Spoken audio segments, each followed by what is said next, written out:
আসসালামু আলাইকুম। বুট রান্না হবে।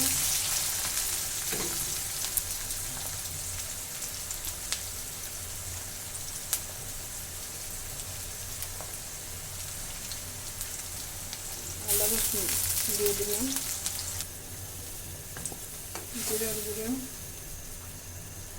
হলুদের গুঁড়ো, ধনিয়ার গুঁড়ো, সামান্য মরিচ,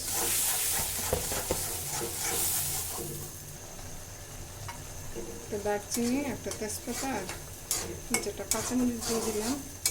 ভালো করে কষিয়ে নেব।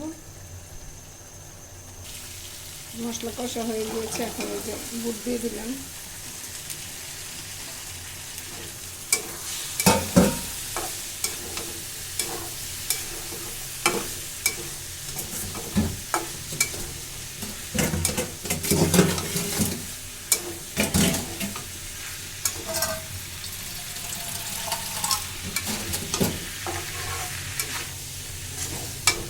সামান্য একটু পানি দিয়ে দিব ভালো করে কষানোর জন্য।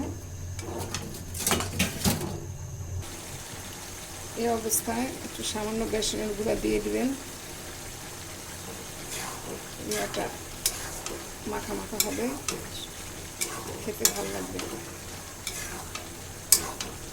বুটটা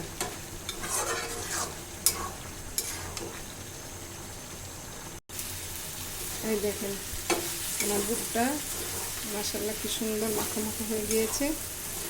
এখন নামিয়ে ফেলব। এই দেখেন, নামানোর আগে একটু হালকা একটু বেসন দিয়ে দিবেন। আল্লাহ হাফেজ।